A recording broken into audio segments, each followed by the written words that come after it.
21वीं सदी के अंदर मोबाइल डेटा ही आपका ऑक्सीजन होने वाला है। मुकेश अंबानी ये बात भली भांति समझते थे और ऐसी ग्रोथ हैकिंग स्ट्रैटेजी लेके आए, पूरी टेलीकॉम इंडस्ट्री को डिसरप्ट कर दिया। स्वागत है आप सबका, मैं Vivek Bindra, international motivational speaker. आज वापस आया हूँ रिलायंस जियो की धमाकेदार पावरफुल केस स्टडी लेके। आपके बिजनेस में आप बहुत कुछ सीख सकते हैं, यकीन मानिए।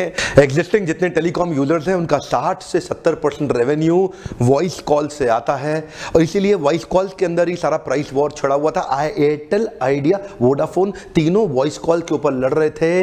डेटा के ऊपर आज तक कोई प्राइस वॉर नहीं हुआ। ये सारे लोग आज तक डेटा पे आपसे बहुत पैसा चार्ज कर रहे थे। वहीं मुकेश भाई अंबानी ने एंट्री मारी, वो नई टेक्नोलॉजी लेकर के आए जिसको अब इनको एयरटेल, वोडाफोन, आइडिया को अपने 2G 3G को अपग्रेड करने में बहुत पैसा लग रहा है। मुकेश भाई अंबानी सीधा 2.5 लाख करोड़ रुपया, कई लोग बोलते हैं 1.5 लाख करोड़ रुपया, मैं डायरेक्ट उनके इंटरव्यू में चेक किया, बोले 2.5 लाख करोड़ रुपया इन्वेस्ट कर चुके हैं मुकेश भाई अंबानी अपने धंधे के अंदर, जो ऑलरेडी 3 गुना ज्यादा है बाकी तीनों के पैसे को जोड़ करके। 130 करोड़ की जनता के अंदर 105 करोड़ मोबाइल कनेक्शंस आज तक चालू किए जा चुके हैं, ध्यान दीजिएगा। लेकिन इनमें से केवल 10% ही लोग थे जो 4G और इंटरनेट का एक्चुअल डेटा कंजप्शन किया करते थे। वहीं मुकेश अंबानी को ये बात समझ में आ गई, सैचुरेटेड मार्केट के अंदर सबसे बड़ा हेडरूम जो है वो डेटा में है, वॉइस कॉल में नहीं है। एक बार और ध्यान दीजिएगा, come on, voice call saturated market थी, लेकिन इंटरनेट डेटा में सबसे बड़ा हेडरूम था ग्रोथ का।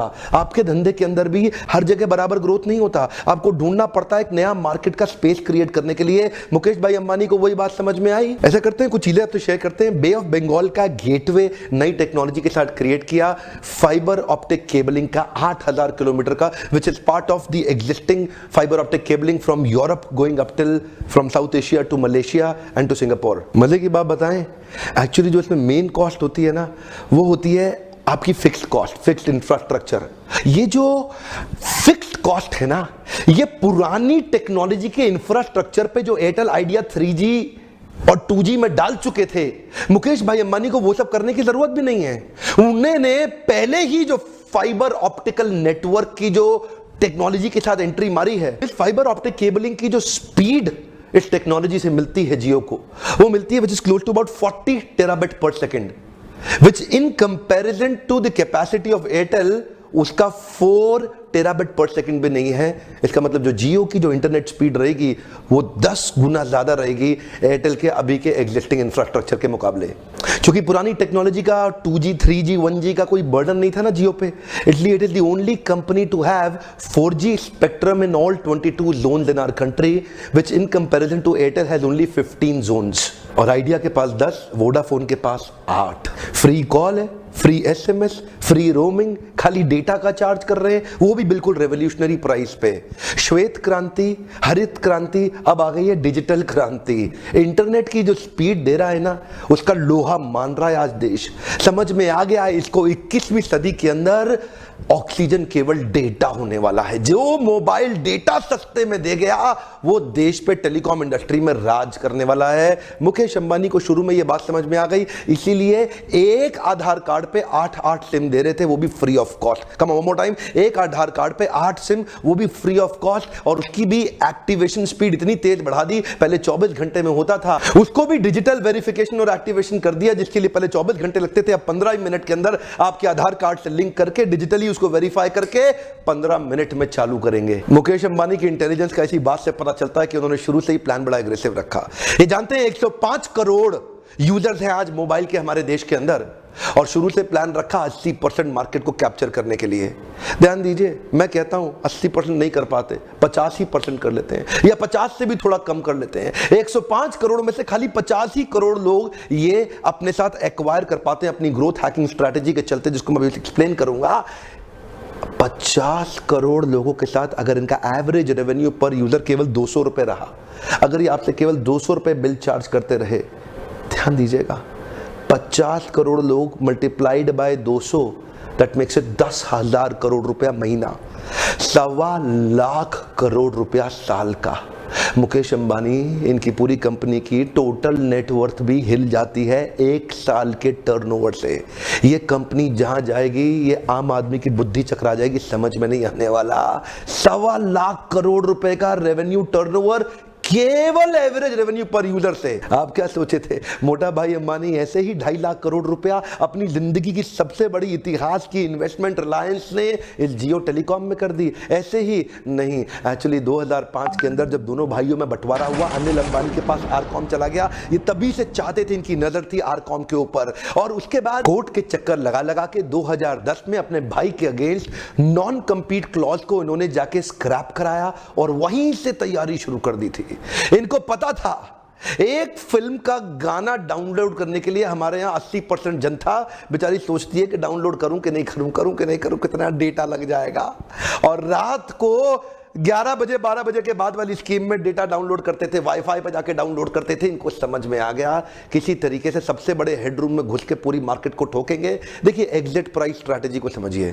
मान लीजिए पुरानी टेक्नोलॉजी है एयरटेल वोडाफोन आइडिया की, और ये नई टेक्नोलॉजी है रिलायंस जियो की। यहां पे high cost of capital, expensive technology और severe and strong government regulations. अब क्योंकि इतना खर्चा किया जा चुका है, अब इससे बाहर निकल के नई टेक्नोलॉजी में एंटर करने में एग्जिट बैरियर बड़ा स्ट्रॉन्ग काम करेगा। इतना पैसा लगाने के बाद, इतना लगाने के बाद नए में घुसना बड़ा मुश्किल है। जियो पुराने में गया ही नहीं, जियो लास्ट मूवर है, बाद में आया और नई टेक्नोलॉजी के साथ में सीधा 2.5 लाख करोड़ रुपया लगा दिया। अब क्योंकि जियो ने नया लगाया, एंट्री बैरियर और स्ट्रॉन्ग कर दिया। कैसे किया? लॉस लीडिंग स्ट्रैटेजी के साथ। ये देखिए क्या प्राइसिंग स्ट्रैटेजी होती है, loss leading. Loss leading strategy क्या होती है? आइटम की कॉस्ट से सस्ता जब माल को बेच देते हैं उसको बोलते हैं लॉस लीडिंग। ध्यान दीजिएगा, जैसे मान लो 100 रुपए का माल है, उसको 50 रुपए का बेचना शुरू कर दिया, लॉस लीडिंग। जब बाकी लोग 200 का बेच रहे हैं, मैं 50 रुपए का बेचूंगा 100 रुपए के माल को, सब मेरे पास आ जाएंगे। तो ये पुरानी मार्केट से लोग निकल के एक नई मार्केट में आके घुसने लग गए सारे के सारे। यहां पे लॉस लीडिंग स्ट्रैटेजी से एंट्री बैरियर भी स्ट्रॉन्ग कर दिया। एक तो बेचारों का एग्जिट बैरियर स्ट्रॉन्ग, उनकी पुरानी टेक्नोलॉजी उसको छोड़ नहीं पा रहे, और यहां पे एंट्री बैरियर बड़ा स्ट्रॉन्ग। ये नई टेक्नोलॉजी के अंदर इतना लॉस लीडिंग कर दिया कि जब तक ये पैसा खर्च करके इसमें आएंगे तब तक मोटा भाई अंबानी इतना बड़ा मार्केट ले चुका होगा अगले 2-3 साल के अंदर, कि बेचारे एयरटेल वेयरटेल सबके सब इनकी जान निकलने वाली है। बौखलाहट के चलते तीनों आपस में ऐसे मिल गए हैं, बार बार ट्राई किए और कोर्ट के चक्कर लगा रहे हैं, और टेलीकॉम रेगुलेटरी अथॉरिटी को बोल रहे हैं मोनोपोली कर रहा है। ऐसा लग रहा है जैसे ट्राई ना हो गया, भगवान कृष्ण या विष्णु हो गए। सारे देवी देवता जब दानवों और असुरों का अत्याचार होता था उनके पास पहुंच जाते थे, प्रभु दया करो, बचाओ। आज रिलायंस ने चाल बहुत लंबी चली है। इसी तरह बिजनेस प्लान्स में आप भी अपने धंधे के अंदर ऐसी मोनोपोली चुपचाप क्रिएट कर सकते हैं कि आदमी को समझ में ना आए ये हुआ क्या, काटो तो खून नहीं निकल रहा। अब एयरटेल इस समय करो और मरो की स्थिति में लगातार प्रयास कर रहा है। इसको ना एक्चुअली मार्केट पेनिट्रेशन स्ट्रैटेजी भी बोलते हैं। इसका एक पर्पस होता है कि कॉम्पिटिटर को उखाड़ के जड़ से खत्म कर देना, कॉम्पिटिटर को बर्बाद कर देना। अब क्योंकि जब तक कॉम्पिटिटर उठ के नई टेक्नोलॉजी में एंटर करेगा, वो पीछे से एग्जिट नहीं कर पा रहा है क्योंकि उसका बहुत पैसा लगा हुआ है, इधर एंट्री नहीं कर पा रहा। जब तक करेगा भी तब तक यहां मार्केट सैचुरेट हो जाएगी। मुकेश भाई अंबानी पूरी तैयारी के साथ आए थे। सैचुरेटेड मार्केट के अंदर भी मोनोपोली क्रिएट की जा सकती है। मैं अपने लीडरशिप फनल में ऐसी केस स्टडीज की बहुत बात करता हूं। आप लोग आते हैं ना लीडरशिप फनल प्रोग्राम में, मेरा काम ही यही है, इन्हीं केस स्टडीज की मदद से हम आपके धंधे के अंदर सैचुरेटेड मार्केट में किस प्रकार से आप मोनोपोली क्रिएट कर सकते हैं और मोनोपोलिस्टिक सक्सेस फार्मूला क्रिएट करते हैं, और न केवल उतना कॉम्पिटिटिव एडवांटेज को सस्टेनेबल एडवांटेज में कन्वर्ट करते हैं। एक बार नहीं कमाना, जीवन भर कमाई की जा सकती है अगर आपको सस्टेनेबल एडवांटेज समझ में आता है। बहरहाल लाभ तो खाली कस्टमर का ही है, चाहे कुछ भी करो। ऐसे कंपटीशन आते हैं, कस्टमर की तो मौज हो जाती है क्योंकि कस्टमर का बड़ा फायदा है, और वो ही प्रोड्यूसर सक्सेसफुल होगा जो कंज्यूमर के हिसाब से सोचेगा। वो नहीं सफल होगा जो केवल अपने लिए सोचता रहेगा। ये बैरियर प्राइसिंग के साथ ना लोग क्या करते हैं, जैसे मुकेश भाई अंबानी ने किया, गन एंड बुलेट स्ट्रैटेजी अपनाई। इसको बोलते हैं रेजर एंड ब्लेड स्ट्रैटेजी, इसको बोलते हैं प्रिंटर एंड इंक स्ट्रैटेजी, इसको बोलते हैं गेमिंग एंड सीडी स्ट्रैटेजी। इसका मतलब क्या है? रेजर खरीदोगे ब्लेड खरीदने आना पड़ेगा, गेम खरीदोगे सीडी खरीदने आना पड़ेगा, प्रिंटर खरीदोगे इंक खरीदने आना पड़ेगा, मेरे से गन खरीदोगे तो बुलेट खरीदने आना पड़ेगा। ऐसा ही इन्होंने क्या किया, इन्होंने 4G के सिम पूरे देश में बांट दिए। अब मजबूरन लोगों को 4G एनेबल्ड मोबाइल खरीदने आना पड़ा। अब लोगों ने 4G का मोबाइल ले लिया, 4G का सिम मिल गया। दूसरे टेलीकॉम ऑपरेटर्स के पास, जिनके पास जहां जहां 4G नहीं था, देखते ही देखते उनका धंधा अचानक हिल गया, चौपट हो गया। अक्टूबर नवंबर के महीने में हमारे देश के अंदर, क्योंकि ये 4G टेक्नोलॉजी लेके आए थे, लोगों के पास 4G मोबाइल था ही नहीं। उस समय तक लोगों को बहुत ही कम लोग थे हमारे देश में जिनके पास 4G मोबाइल था। इन्होंने क्या किया, फ्री में सिम बांटने शुरू कर दिए। ले लो भाई, ले लो, सब ले लो, सब ले लो, सब ले लो। अब लोगों को क्या हुआ, भाई 4G का मोबाइल खरीद के लेके आते हैं इसी चक्कर में, क्योंकि फ्री में मिल रहा है। अरे फ्री का डेटा है, इस्तेमाल करने के लिए नया मोबाइल खरीद के लाते हैं लोग। 4G का मोबाइल लेकर के आ गए, इन्होंने सिम कार्ड दे दिया डेटा इस्तेमाल करने के लिए। अब डेटा इस्तेमाल करने की आदत लग गई हमारे देशवासियों को। जो 150वें नंबर पे था ना देश मोबाइल डेटा को इस्तेमाल करने के लिए, वो आज टॉप 10 देशों के अंदर हमारा देश भारत आ गया मोबाइल डेटा के कंजम्पशन में। अचानक जियो के आते ही डेटा कंजम्पशन पूरे देश में आग लगा दी इन्होंने। अब लोगों को आदत पड़ गई। अब क्या है जी, आपके पास सिम आ गया, डेटा आ गया, अब आप 4G इस्तेमाल करेंगे। बाकियों की ऐसी तैसी हो गई। जो 4G बड़ी लिमिटेड जगह पे है, और है भी तो पूरा 4G है ही नहीं। एक्चुअली बाकी सारे के सारे कॉम्पिटिटर आप देखो, आपकी मार्केट के अंदर भी ब्रेक इवन एनालिसिस करने में लगे रहते हैं, नया धंधा चालू करते हैं। इन्होंने ध्यान ब्रेक इवन पे ज्यादा नहीं दिया, इन्होंने ध्यान दिया कस्टमर के परसेप्शन और बिहेवियर के एनालिसिस पे। कस्टमर का परसेप्शन बिहेवियर एनालिसिस पकड़ लो, वहां से धंधा एक बार मिल जाएगा तो सस्टेनेबल एडवांटेज बनाकर रिकरिंग रेवेन्यू मॉडल के साथ निकल जाएंगे। इन्होंने ग्रोथ हैकिंग स्ट्रैटेजी पे ध्यान दिया। ग्रोथ हैकिंग एल्गोरिदम 5 स्टेजेस के अराउंड रिवॉल्व करता है। इन 5 स्टेजेस को समझिए। पहला स्टेज है एक्विजिशन, दूसरा एक्टिवेशन, रिटेंशन, रेफरल और रेवेन्यू। एक्विजिशन के स्टेज में मार्केट के बड़े प्लेयर जैसे कि एयरटेल, वोडाफोन, आइडिया और एयरसेल, वहां से एक्वायर किया जाए अलग अलग चैनल से सारे यूजर्स को। और activation is when the user decides to take an action and use your product. वहीं पे लोग एक्टिवेट करना शुरू करते हैं। और इधर ही थर्ड स्टेज आ जाता है जिसको बोलते हैं रिटेंशन, जिसका जियो ने बाखूबी इस्तेमाल किया। दिसंबर में अनाउंस कर दिया extending of the free package till March 2017, जिसको बोला गया happy new year plan. Honeymoon period को एक्सटेंड कर देने से ये केक के ऊपर चेरी की तरह हुआ। और इसी के साथ रिलायंस जियो पहली ऑर्गेनाइजेशन बन गई जिसने 6 महीने तक free unlimited data call roaming services दी। इस दौरान जियो लगातार प्रयास करेगा कि आपको ऐसी सर्विसेज दे आने वाले कुछ समय के अंदर जिससे आप अपने आजू बाजू के लोगों को बताएं भैया क्या मिल रहा है जियो में, क्या मिल रहा है जियो में। रेफरल जनरेट होना शुरू हो जाए और लोग इसको उसको बताएं। आपका कस्टमर ही आपका प्रमोटर बन जाए, उसको बोलते हैं referral strategy. One more time, when the customer turns into a promoter, उसको बोलते हैं रेफरल स्ट्रैटेजी। और इसके पीछे जियो कई काम कर रहा है कि कस्टमर ही प्रमोटर बन के एक दूसरे को जोड़ने का अनजाने में जोड़ेगा। क्या बोलेगा वो, बहुत बढ़िया, देखो क्या फायदा, देखो देखो, ऐसा करके। और वहां से शुरुआत आएगी रेवेन्यू की। अब धीरे धीरे रिलायंस का फोकस आएगा। पहली बार में रेवेन्यू पे नहीं फोकस किया, वो धीरे धीरे चाहते थे सारा कस्टमर खींच के ब्लू ओशन बना करके अपने धंधे के अंदर जोड़ ले।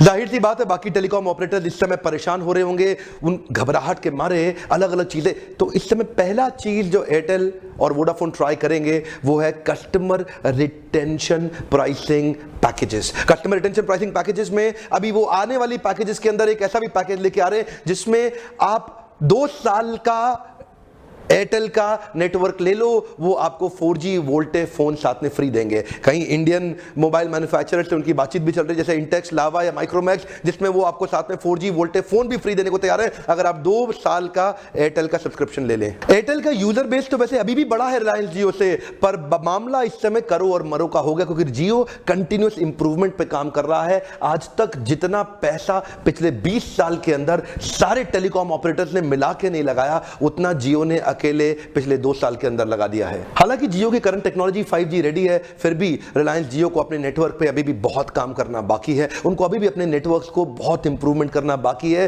ताकि वॉइस ओवर कॉल इंप्रूव होकर के एक अच्छा यूजर एक्सपीरियंस मिले, जिससे रेफरल वाली जो स्ट्रैटेजी वो कहीं रास्ते में टूट ना जाए। लोगों ने अगर गलत फीडबैक देना शुरू कर दिए तो रिलायंस के लिए आगे चल के खतरा बन सकता है। मेरा सपना ही यही है कि अपने देश के छोटे छोटे व्यापारियों को ब्लू ओशन स्ट्रैटेजी और कॉम्पिटिटिव एडवांटेजेस बिल्ड करने की ट्रेनिंग दे सकूं, जिसको आप मेरे साथ में लीडरशिप फनल में आके अटेंड करते हैं। अगर आपका धंधा भी कहीं अटका या फंसा हुआ है या आप कहीं रुके हुए हैं, अगर आपकी इंडस्ट्री के अंदर भी मार्जिन कम हो रहे हैं, आपको डिस्काउंट देना पड़ता है, आप परेशान हैं, आप उसके अंदर बड़ा बिजनेस बिल्ड करना चाहते हैं, आपको तकलीफ हो रही है, पेमेंट्स लेट आ रही है, नेगेटिव कैश फ्लो हो गया, एम्प्लॉय काम नहीं कर रहे हैं, आपकी ग्रोथ नहीं हो पा रही है, प्रॉफिटेबिलिटी कम हो गई है, कैश कहां से लाऊं, कैश कहां से लाऊं, लोग छोड़ के भाग जाते हैं। अगर आपको बहुत मेहनत करनी पड़ रही है और फिर भी फल कम मिल रहा है, है। आइए इस लीडरशिप फनल में अभी के अभी फोन करिए और देखिए कि अगली तारीख लीडरशिप फनल की कब है। अपने ऊपर थोड़ा इन्वेस्ट करिए और बहुत बड़ा रिटर्न लीजिए। मेरी तो गारंटी यही है कि मैं अपने हर एंटरप्रेन्योर को अपने देश के उसको नेक्स्ट लेवल पे लेके जाना चाहता हूं, इसी मिशन से चल रहा हूं। आज की वीडियो में मेरा आपसे प्रश्न है कि रिलायंस जियो ने क्या ठीक किया और एयरटेल ने क्या गलत किया। वन मोर टाइम, रिलायंस जियो ने क्या ठीक किया और एयरटेल ने क्या गलत किया। आपके कमेंट देखना चाहता हूं, आपको इस केस स्टडी से क्या समझ में आया। अगर इस केस स्टडी से थोड़ी भी आपको मदद मिलती हो ना तो लाइक जरूर दीजिए। मुझे समझ में आता है कि ऐसे वीडियोस और बनाऊं या नहीं बनाऊं, आप आ पाएं या ना आ पाएं, लेकिन इस वीडियो को और व्यापारियों को जरूर शेयर करिए जिनको वो इंटेलिजेंस हम बिल्ड करने में मदद कर सके, ताकि हमारा कॉर्पोरेट इंडिया और ताकतवर हो सके। हमारे व्यापारी बहुत बुद्धिमान हैं, लेकिन उनको थोड़ा सा हैंड होल्डिंग सपोर्ट चाहिए, जिसके लिए मैं लगातार वीडियोस बनाता रहूंगा। अगर आपने सब्सक्राइब नहीं किया जरूर करके बेल आइकन को हिट करिए। ऐसा कोई भी इंपॉर्टेंट वीडियो सबसे पहले आप तक पहुंच जाएगा। ऐसे वीडियो देखने के लिए आपका बहुत बहुत धन्यवाद।